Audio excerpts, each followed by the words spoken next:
Hi, my name is Julie Medrano. For this week, week one, the video is about discussing issues in organizational leadership and basically highlighting verbal, um, addressing leadership theory, philosophy developed in the course. In this course, I remember that we discussed about different issues that happen in organizations. One that really stuck out at me at that moment, um, where I was working, there was a lot of issues that had happened, and it seemed to connect with it. And this course helped me find a better method to deal with the issues that were undergoing where I worked.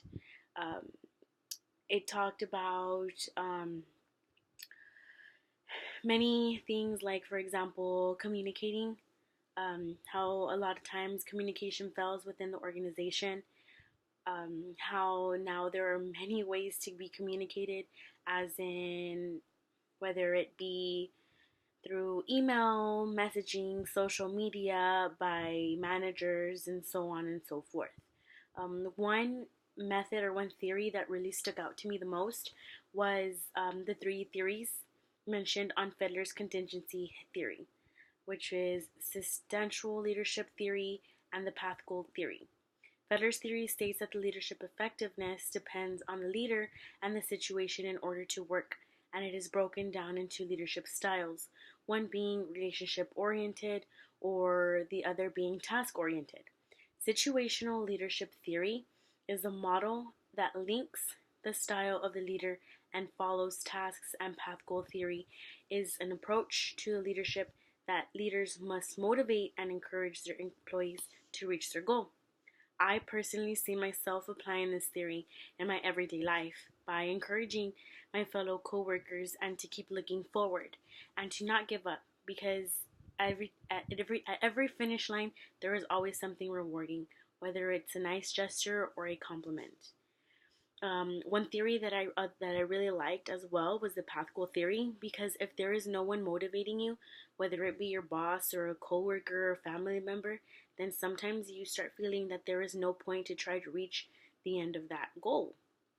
As opposed to having a leader, when you have a leader that is encouraging you and motivating you throughout the whole process and beyond, it makes the employee feel that you are important, that you are an important asset to the business or company, and that you will try your best to make sure their employee stays on top of the competition.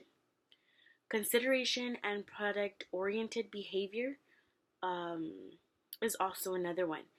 They impacted me as well, because even though work should be focused on getting this done or a certain task done, consideration is still needed to be considered, whether it's be the employee's health or any ideas that any employee might have that will get the company either in a different market or push them even further into the market that they are in. People oriented behavior is another impact, because while you and the employer are being considerate, and you still need to take into account of the deadlines that need to be met and the cost it takes to be for it to be efficient enough to meet these deadlines. Although I agree with most theories that there are in leadership style, I really don't agree with in the Fedler's contingency theory. Why? Well, because it would be relationship oriented. The reason is because leaders shouldn't have to worry about being liked by their employees. Yes, it is a plus to be liked and to have a good relationship with your employees, but being liked and making decisions that will allow you to be liked by everyone else may affect the ideas and the way that your company works. Why? Because if you're too busy trying to make everybody like you, then it affects your potential of being an effective leader. Initiating structure is a very great method to be incorporated and to be an effective leader. By initiating structure, one as a leader, it is you're performing and setting clear instructions so that what needs to be done is expected and it's done on time. It is also very important to be clear as you can be so that your employees can understand exactly what it is that has to be done in that particular task. Also, as a leader, it is important to monitor your employees and make sure that they are on task and that they're not getting out of line. But as a leader, you should not hover over them. Hovering over them sometimes makes them nervous and it doesn't allow your employees to work as efficient as they would.